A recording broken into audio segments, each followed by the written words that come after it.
People think the end of a marriage sounds like a door slamming or a plate shattering against a wall. They think it involves screaming matches and tear-stained faces. But for me, the end was completely silent. My name is Claire Whitmore. I am 36 years old, and I spent 10 years making myself smaller just so my husband, Ryan, could feel big. It happened on a Tuesday night. We were sitting at the exact same Italian restaurant where he had proposed to me a decade ago. The candle on the table flickered, but there was no romance left. Ryan wasn't even looking at me. His eyes were glued to his phone, his thumbs tapping away a message to Madison, his secretary, and now the woman he loved. He didn't apologize, he didn't look guilty. He just looked up, shrugged, and said the words that should have broken me. "Madison makes me happy, Claire, she understands me." He waited for me to beg. He waited for me to cry. But as I looked at the man who had emotionally neglected me for years, I didn't feel hurt anymore. I felt lighter. I realized that by losing him, I was finally gaining myself. But before I tell you how everything flipped, like and subscribe, drop a comment. Where are you watching from? My name is Claire Whitmore. I am 36 years old, and I live in a small coastal town called Harbor Pine, Oregon. When people ask how a marriage fails, they usually want to hear about a big explosion. They want to hear about a screaming fight in the driveway or a bank account drained overnight. But that isn't how it happened to us. That isn't how I lost myself. When I married Ryan 10 years ago, we were equals. We were a team. We lived in a small, cramped apartment in the city, and we didn't have much money, but we had each other. I remember nights sitting on the floor, eating takeout pizza, mapping out our future on the back of a napkin.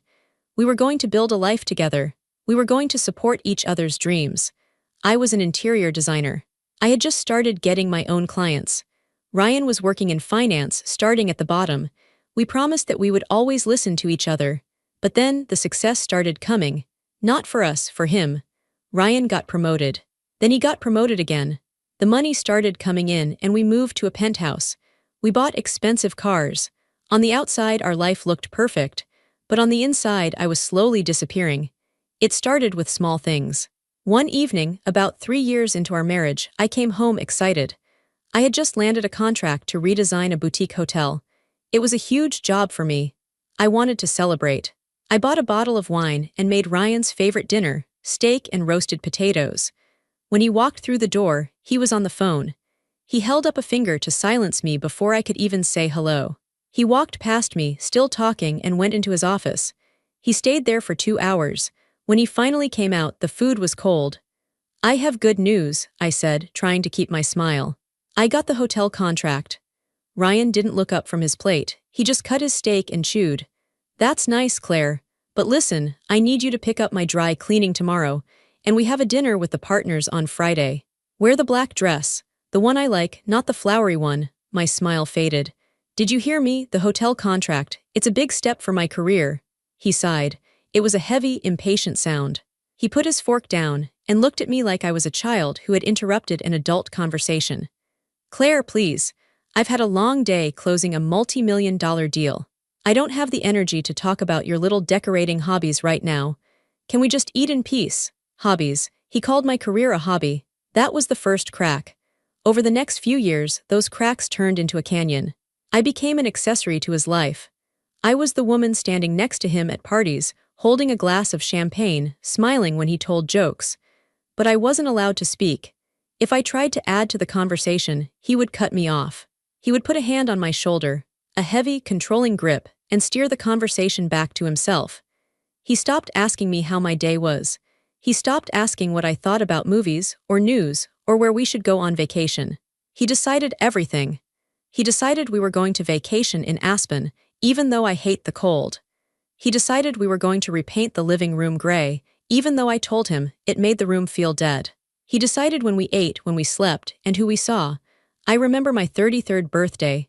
I wanted a quiet dinner, just the two of us. Instead, he threw a massive party at our house for his clients.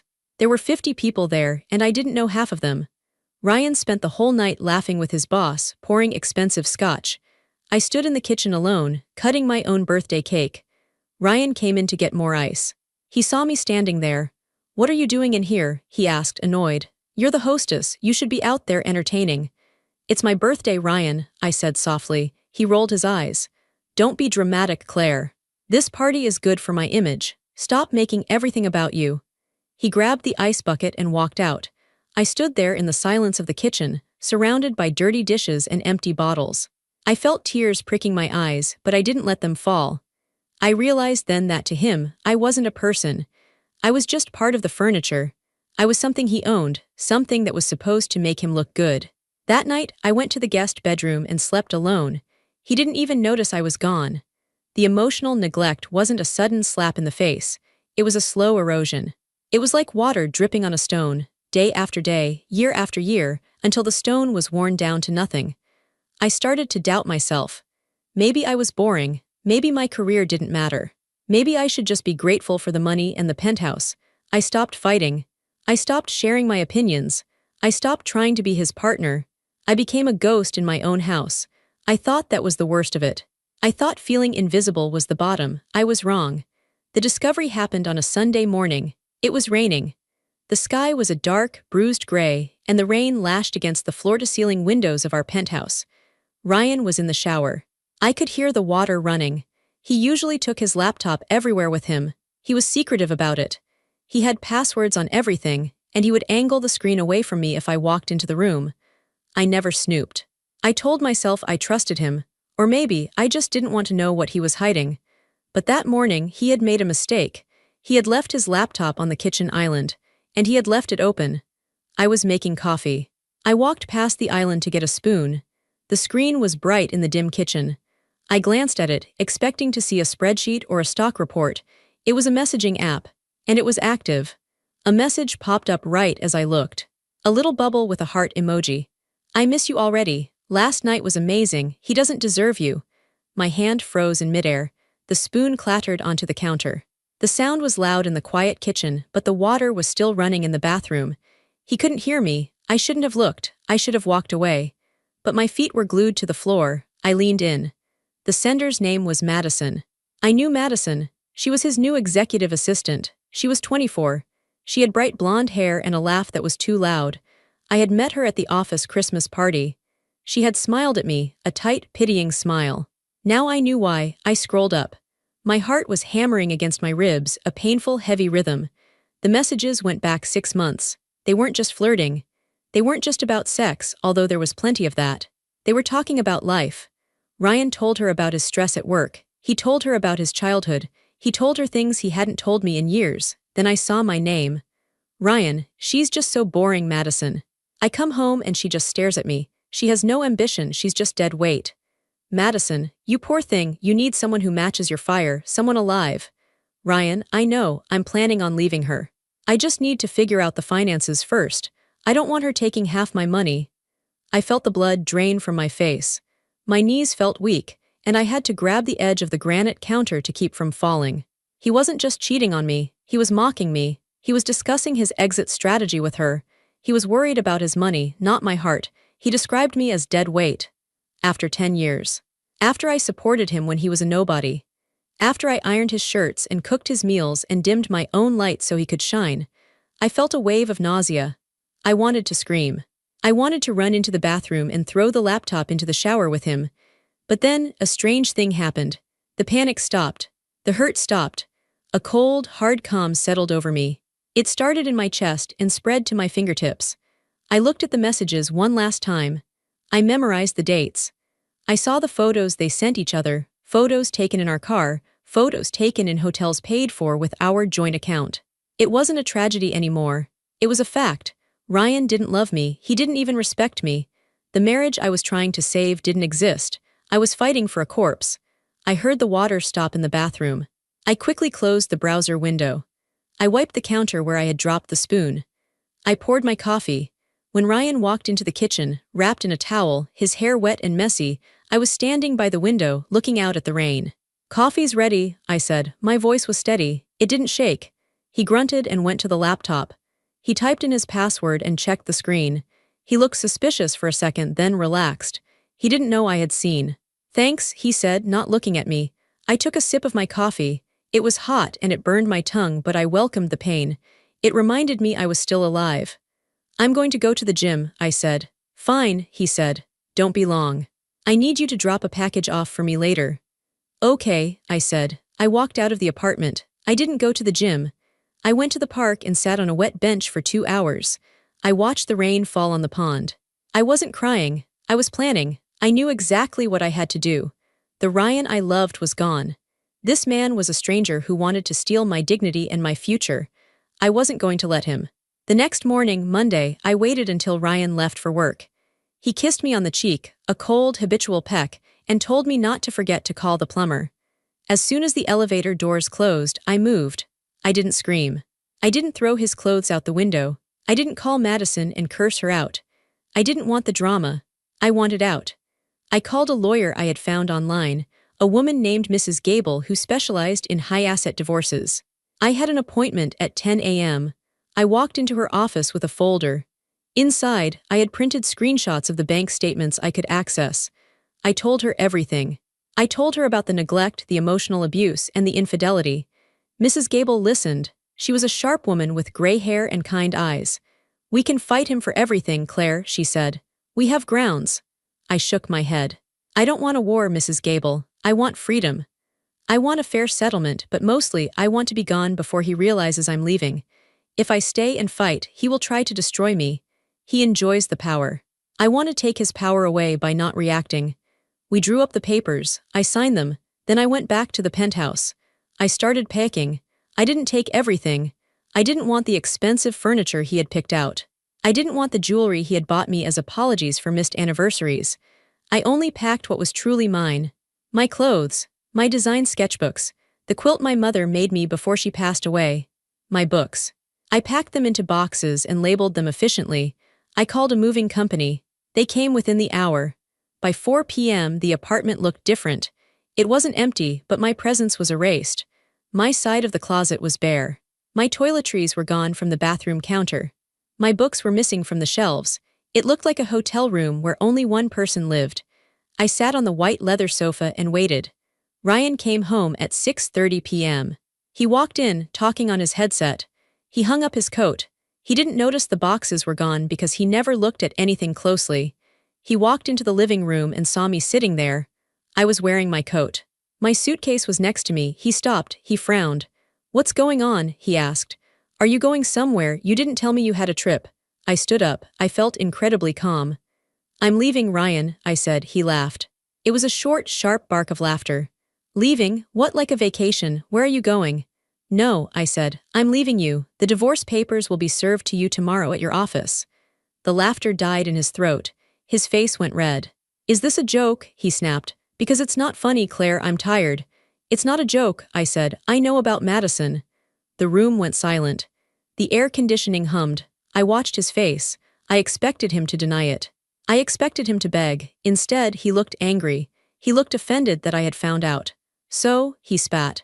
"So you found out. Big deal. You're going to throw away 10 years of marriage because of a fling." "It's not a fling, Ryan. You told her you were planning to leave me. You told her I was dead weight." He flinched. He knew he was caught. "You were snooping." He took a step toward me, his voice rising to a shout. "You violated my privacy. You have no right." He was trying to intimidate me. He was trying to make me the bad guy. It was his classic move. I didn't back down. I didn't yell back. "I'm done, Ryan," I said softly. He stared at me. He looked confused. He was waiting for the explosion. He was waiting for me to scream, to cry, to throw things. He fed off that emotion. It made him feel important, but I gave him nothing. I was a gray rock. I was a calm ocean. "You can't just leave," he said, his voice shaking with rage. "You have nothing without me. You're a failed interior designer. You have no money. You'll be back in a week, begging me to take you back." I picked up the handle of my suitcase. "Watch me," I said. I walked past him. He reached out to grab my arm, but I stepped to the side. "Don't touch me," I said. The authority in my voice surprised both of us. He froze. I walked to the door. I opened it. "Why?" he yelled after me. "Why aren't you fighting for this? Why aren't you screaming?" I turned back one last time. I looked at the man I had wasted 10 years on. He looked small. He looked pathetic. "Because," I said, "I'm already gone." I closed the door. I walked to the elevator. I didn't look back. And as I stepped out into the cool evening air of the city, I realized something. I hadn't shed a single tear. 2 weeks later, I was driving a rental truck down the coast of Oregon. The city was far behind me. The noise, the pollution, the expensive dinners, the fake smiles, it was all in the rearview mirror. I had nowhere to go, really. I had some savings, but not enough to buy a new place in the city. Then I remembered my grandmother's house. She had passed away 5 years ago and left me her small cottage in a town called Harbor Pine. It wasn't worth much. Ryan had wanted me to sell it. He called it a dump and a waste of tax money. I had refused. I had kept it, paying the taxes quietly from my own small account. I think a part of me always knew I would need an escape hatch. The drive was long. The scenery changed from concrete highways to winding roads lined with massive pine trees. The air got cleaner. I rolled down the window and smelled the salt, the ocean. I arrived in Harbor Pine in the late afternoon. The town was small. A main street with a bakery, a hardware store, a post office, and a diner. No high-rises, no traffic jams. I drove up the winding road to the cliffside where the cottage stood. It was small. The paint was peeling, a faded yellow color. The garden was overgrown with weeds. The stone wall was crumbling in places, but it overlooked the Pacific Ocean. The view was endless. I parked the truck and got out. My legs were stiff. I stood there and listened. All I could hear was the wind in the trees and the crash of the waves against the rocks below. Silence. Beautiful silence. I found the spare key under a loose stone by the porch, just where Grandma always kept it. The lock was stiff, but it turned. The door creaked open. The house smelled like dust and old lavender. It was cold. There were sheets covering the furniture. I walked in. It felt like stepping back in time. The kitchen still had the yellow tiles. The living room still had the fireplace where we used to roast marshmallows. I didn't feel lonely. I felt safe. For the first time in years, I wasn't walking on eggshells. I didn't have to worry about Ryan criticizing my outfit or my cooking. I was the only person here. I spent the first few days just cleaning. I scrubbed the floors. I washed the windows. I tore down the dusty curtains and let the light flood in. Physical labor was good for me. My muscles ached at night, but it was a good ache. It was an honest ache. I slept in the small bedroom upstairs. The window faced the ocean. I left it open at night so I could hear the waves.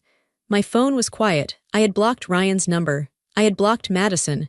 I spoke only to my lawyer. Ryan was furious, Mrs. Gable told me. He was trying to hide assets. He was telling everyone I was crazy. Let him talk, I told her. I don't care. I started to rediscover the simple things. I started waking up with the sun. I would make a pot of coffee and sit on the porch, wrapped in a blanket, watching the fishing boats go out. I found an old pair of gardening gloves in the shed. I started tackling the weeds. I found rose bushes buried under the ivy, my grandmother's prize roses. They were still alive, struggling to breathe. I cleared the vines away. I pruned the dead wood. You're going to be okay, I whispered to the roses. We're both going to bloom again. The neighbors were kind. Mrs. Gable, not the lawyer, but a baker down the street with the same last name, brought me a loaf of sourdough bread. Good to see lights in the old Whitmore place, she said. You look a bit thin, dear, eat this. It was simple, it was direct. It was kindness without an agenda. I hadn't experienced that in a decade. One afternoon, I was walking along the beach, collecting sea glass. The wind was whipping my hair around my face. I wasn't wearing makeup. I was wearing old jeans and a thick sweater. I caught my reflection in a tide pool. I looked tired. I had dark circles under my eyes, but my eyes looked different. In the city, my eyes had looked dead. Flat. Now they looked clear. They looked fierce. I picked up a piece of blue sea glass and squeezed it in my hand. The sharp edge pressed into my palm. I was alone. I was divorced. I was starting over at 36 with nothing but a crumbling cottage and a few boxes. But as I looked out at the vast, wild ocean, I smiled. A real smile. I was free, and that was worth everything. I needed money. My savings were enough for a few months of groceries and electricity, but I couldn't live on them forever. More importantly, I needed a purpose. I needed to remember who I was before I became Ryan's wife. I updated my resume. I dusted off my portfolio, the one Ryan had called amateur and quaint. I put on my best suit, drove my rental truck into the center of town, and walked into the office of Stone and Shore Design. It was the only major design firm in the area. They specialized in coastal luxury. The building was made of glass and cedar wood, smelling of fresh coffee and blueprints. The owner, Daniel Brooks, was a man in his 50s with salt and pepper hair and hands that looked like they had actually built things, not just signed checks. He didn't look at my clothes or my ringless finger. He looked at my sketches. He flipped through the pages in silence. The silence stretched on for 5 minutes. My heart hammered in my chest. I was terrified he would say the same things Ryan used to say. I was terrified he would tell me I had no talent. Finally, he closed the folder. He looked me in the eye. "These are good," he said. "They have soul. You understand light." I let out a breath I didn't know I was holding. "Thank you. We're swamped with a new resort project down the coast," Daniel said. "I need someone who can handle the interiors without me holding their hand. Can you start Monday?" "I can start today," I said. And just like that, I had a job. Working at Stone and Shore was the opposite of my life with Ryan. In the city, everything was about appearance. It was about who you knew and how expensive your shoes were. Here, it was about the work. Daniel treated me like a professional. He asked for my opinion on fabric swatches. When I suggested moving a wall in a client's beach house to open up the view, he didn't dismiss me. He looked at the plans, nodded, and said, "That's brilliant, Claire. Let's do it." Hearing those words, "That's brilliant," felt like water in a desert. I went into the bathroom afterwards and cried for 2 minutes, not from sadness but from relief. I hadn't realized how thirsty I was for a single drop of respect. My routine became my medicine. I woke up at 6 a.m. every morning. I made coffee and drank it on the porch, watching the fog roll off the ocean. I drove to work with the windows down. I worked hard all day, losing myself in colors and textures. I came home, cooked a simple dinner for myself, fresh fish, vegetables, rice, and ate it while reading a book. I worked on the cottage on weekends. The cottage was transforming, just like me. I sanded down the floors and stained them a warm honey color. I painted the walls a soft white to reflect the sea light. I planted hydrangeas along the walkway. One evening, about 3 months after I arrived, I was working late at the office. Everyone else had gone home. I was trying to figure out a lighting plan for a dining room. Daniel walked in.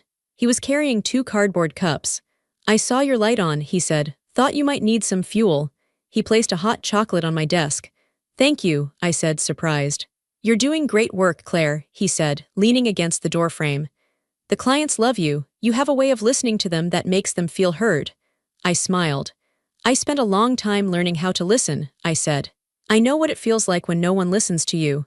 Daniel looked at me thoughtfully. He didn't pry. He didn't ask for the gossip about my marriage. He just nodded. "Well, we're lucky to have you," he said. "Don't stay too late. The ocean air is better than office air." He left. I sat there with the hot chocolate, feeling a warmth in my chest that had nothing to do with the drink. I wasn't just an employee here. I was a person. Ryan had tried to convince me that I was useless without him. He had tried to make me believe that the world was scary and I was incompetent. He was wrong. I was paying my own bills. I was fixing my own house. I was making my own friends. I remember one specific Saturday. I had just finished painting the front door a deep ocean blue. I stepped back to look at it. There was paint on my cheek and dirt under my fingernails. My hair was a mess. I looked down at my hands. They looked strong. They looked capable. I realized I hadn't thought about Ryan in 3 days. The ghost was fading. 6 months after I left, the phone call came. It was Jessica, a woman who used to be my friend in the city. I say friend in quotes because she was really just someone who came to our parties to drink our wine. She loved drama. She thrived on it. "Claire," she practically screamed into the phone. "Oh my God, have you heard?" I was in the garden pruning the rose bushes. I put the phone on speaker and set it on the stone wall. "Heard what, Jessica?" I asked calmly. Snip, snip. "Ryan is getting married to that girl, the secretary." I paused. The shears hovered over a dead branch. I waited for the pain. I waited for the jealousy to twist my stomach. I waited for the anger to make my hands shake. Nothing, I felt, nothing. "When?" I asked. "Next Saturday, can you believe it? It hasn't even been a year since you left. They're doing it at the plaza in New York. A huge black tie thing. Everyone is talking about it. They're saying it's going to be the wedding of the decade." "That sounds expensive," I said. Jessica paused, clearly disappointed by my lack of reaction. "Is that all you have to say? Claire, he's replacing you. He's trying to rub it in your face." "He can do whatever he wants, Jessica," I said, cutting off the dead branch. "He's not my husband anymore. He's not my problem." "Well, I just thought you should know," she said, her voice dropping. "People are saying he looks manic, like he's trying too hard, but Madison looks like she won the lottery." "I have to go, Jessica," I said. "I have work to do." I hung up. I stood there in the quiet garden. The ocean breeze cooled the sweat on my neck. Ryan was getting married. He was standing in a tuxedo, promising to love and cherish a woman he had been sleeping with behind my back. He was probably spending a fortune on flowers and champagne, trying to prove to the world that he was happy, trying to prove he had won. But standing there in the dirt, surrounded by the smell of blooming roses and salt water, I knew the truth. He hadn't won anything. He was just repeating the cycle. He needed someone to adore him. He needed an audience. Madison was his new audience. I pitied her. The day of the wedding arrived. I knew exactly what was happening in New York. It was 5 p.m. there. The ceremony was starting. The music was playing. Ryan was probably checking his reflection in a mirror, fixing his tie, making sure he looked perfect. In Harbor Pine, it was 2 p.m. I didn't sit at home and cry. I didn't drink a bottle of wine. I went for a hike. There was a trail that led up the cliffs north of town. It was steep and rocky. I climbed steadily, my breathing rhythmic, my legs burning with effort. When I reached the top, the view took my breath away. The Pacific Ocean stretched out forever, a vast sheet of blue diamonds under the sun. I sat on a rock and drank water from my canteen. I closed my eyes. I imagined the wedding.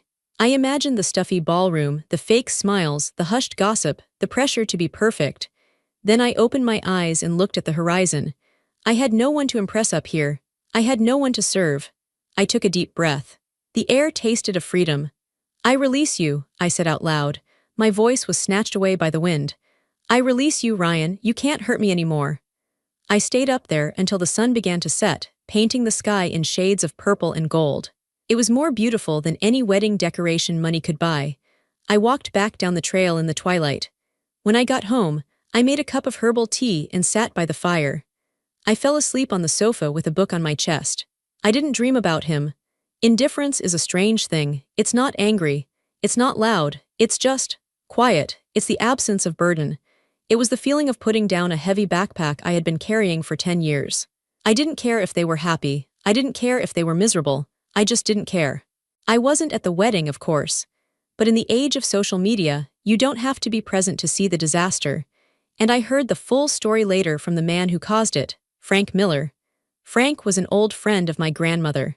He was in his 70s, a retired lawyer with a sharp wit and zero tolerance for nonsense. He had handled my grandmother's estate. He was also, coincidentally, a former business associate of Ryan's father, which was why he got an invite to the wedding. Frank came to see me a week after the event.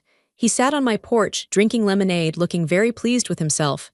"You should have been there, Claire," Frank said, a twinkle in his eye. "It was quite the show." "Tell me," I said. "Well," Frank started, "it was lavish, too lavish. Shrimp towers, ice sculptures, the works. Ryan was strutting around like a peacock. Madison was showing off a ring that looked heavy enough to break her finger." Frank took a sip of lemonade. "I was sitting at table 4, he continued, right near the head table. Ryan was giving a speech. He was talking about how he had finally found his equal. He was making little digs at the past, talking about how he wasted time before finding true success." I rolled my eyes. "Classic Ryan." "Exactly," Frank said. "It rubbed me the wrong way. I knew how he treated you. I knew he forced you out of your home with nothing. So, later in the night, the champagne was flowing. I walked up to congratulate him. Madison was hanging on his arm.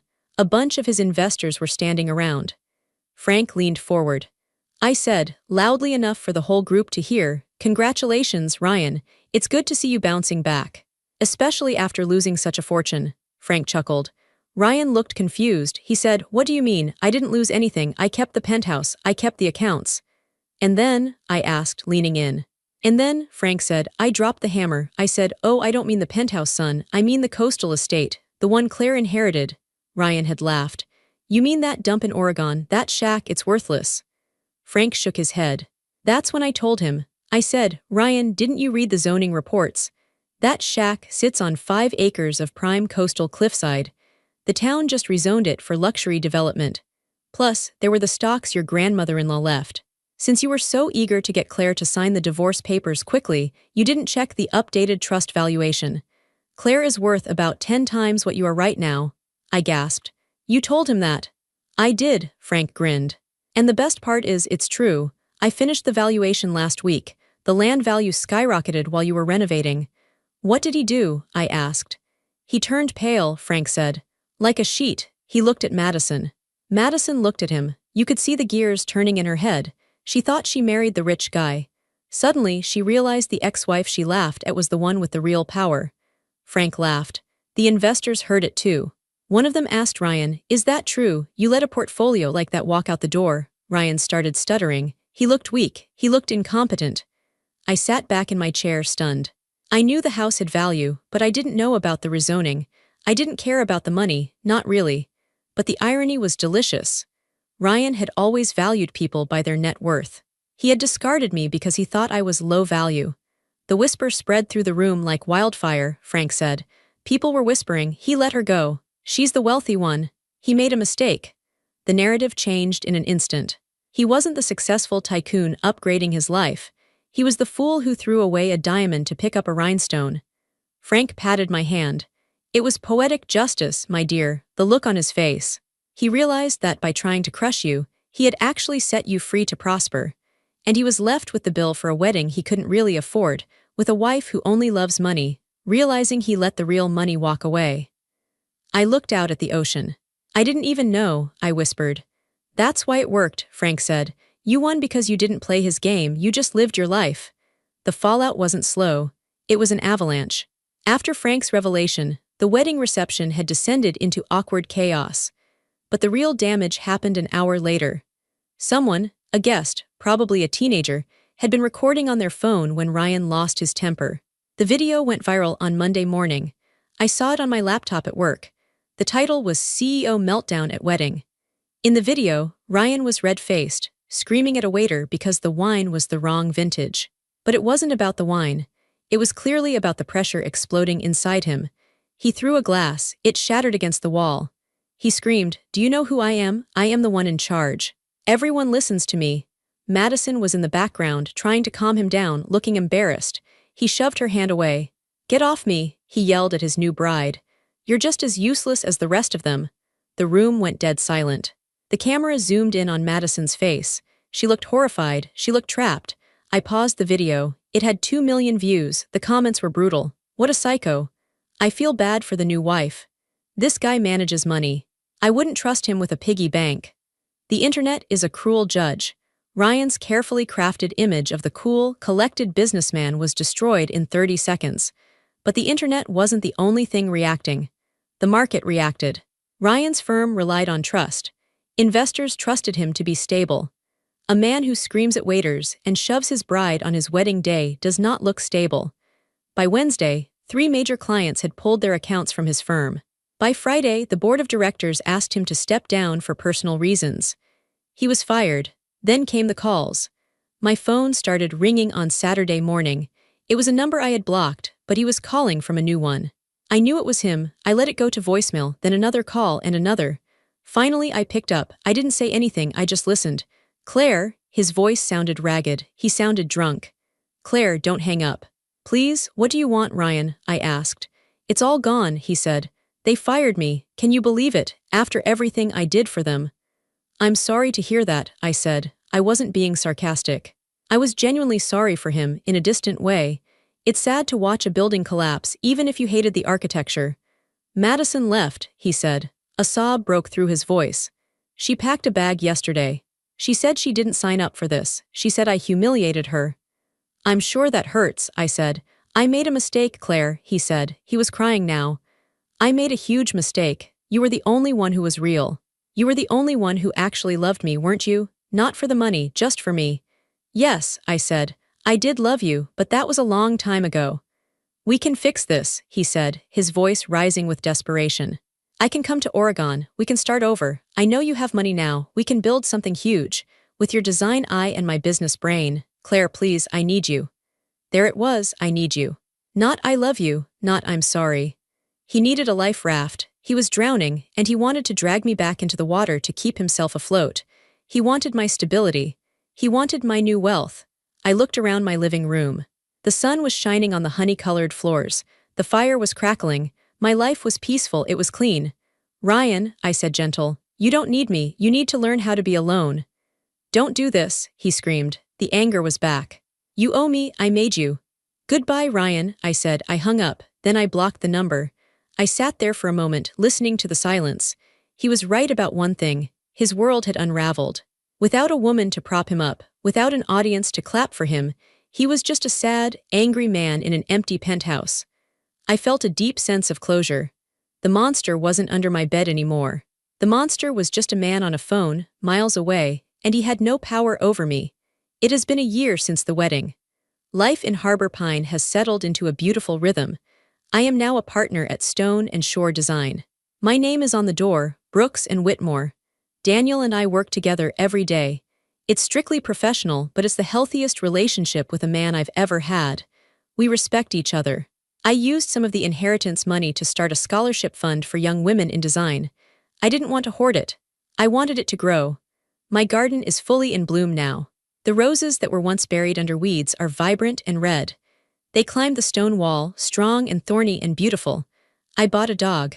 A golden retriever named Barnaby. He follows me everywhere. He sleeps at my feet while I work. I hear about Ryan sometimes, through the grapevine. He had to sell the penthouse. He moved to a smaller city. He's working a mid-level job. Madison filed for an annulment. He is living the life he used to threaten me with, a small, obscure life. But I don't feel glee. I don't sit around laughing at his misfortune. Honestly, I rarely think of him at all. Revenge isn't about destroying someone else. That takes too much energy. That keeps you tied to them. Real revenge is being happy. Real revenge is waking up in the morning and not feeling that heavy dread in your stomach. It's making a cup of coffee and liking the person who is drinking it. I stood on my porch this morning. The ocean was rough, the waves crashing high against the cliffs. The wind whipped my hair across my face. I am 37. I am divorced. I am alone in a cottage on the edge of the world, and I have never been more whole. I didn't destroy Ryan's life. I simply stopped saving it. I stopped being the glue that held his fragile ego together. And the moment I stepped away, he fell apart. I took a sip of my coffee and smiled at the sea. Sometimes, the quietest revenge is choosing yourself. If this story spoke to you, like, share and comment. Are you ready to walk away too?